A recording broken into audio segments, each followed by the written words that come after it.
She's got it. Yeah, baby, she's got it.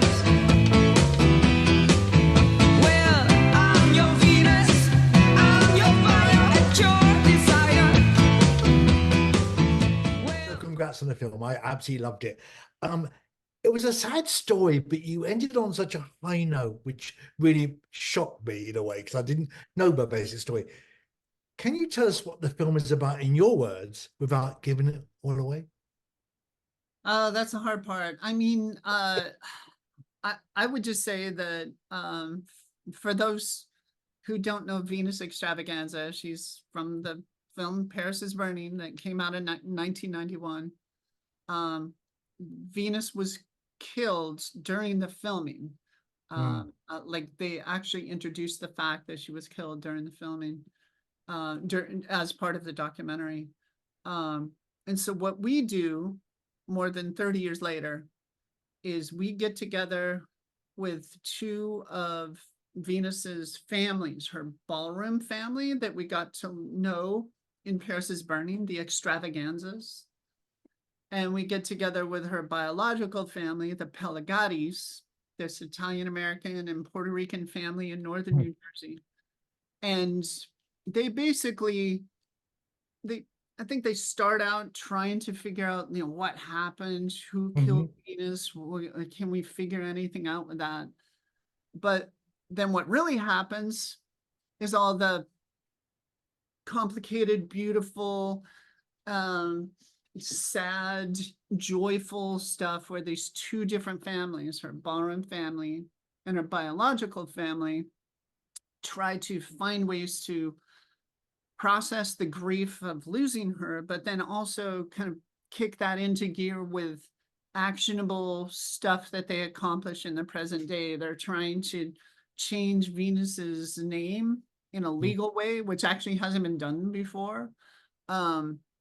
And to take that legal name change to see if they can try to change the name on her tombstone and things like that. So, yeah. Shock you to find how wonderful her birth family are. It shocked me enormously. Yeah. It seemed extremely genuine about what they were about and why they didn't dead name and that.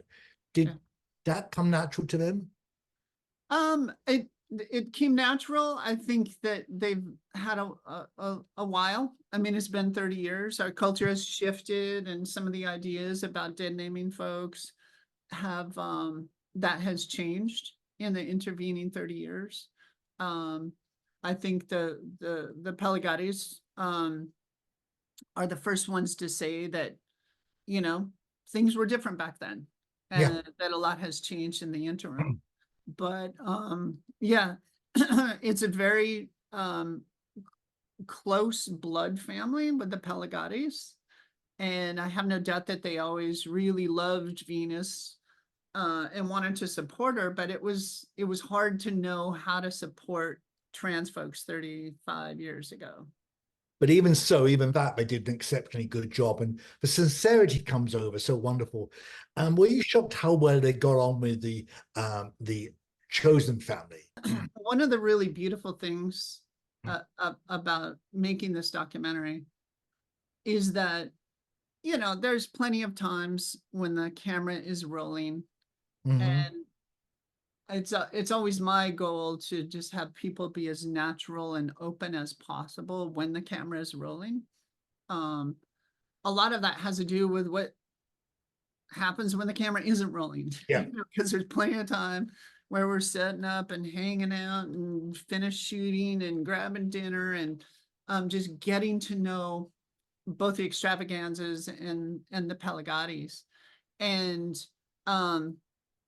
one of the things that I think happened with me as director, I'm trans. We had a very queer and trans crew that were showing up.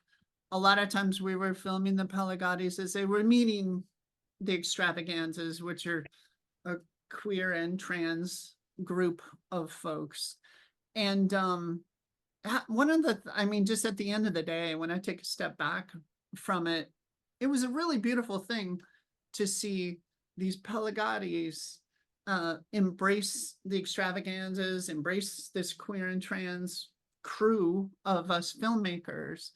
And I think in a lot of ways, I don't want to elevate ourselves to too great of importance or put words in their mouths, but a lot of times it felt like this was maybe a way of them kind of processing and missing their sister Venus and imagining what Venus would have been like today if they were to run into them. So yeah, there were a lot of times where the Pelagaris would talk about how a particular extravaganza reminded them of Venus, or yeah, that's what Venus used to say, or just the fact that we're kind of, I mean, the Pelagaris go to a ball. They come over so genuine. They are genuine. Yeah. But you take a big risk as a documentary maker. You don't know what the endings of the story is going to be. Don't tell us what yours is, because it's absolutely brilliant. But what would have happened though? I wonder if you discounted the fact that we couldn't solve the case.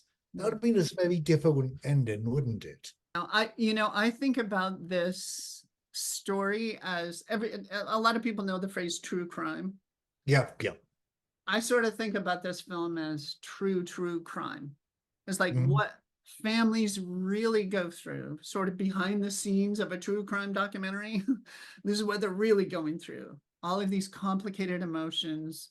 You think you find something out, then you realize that maybe that was wrong, and now we're going in a different direction, and oh, this is so frustrating to have to do this again.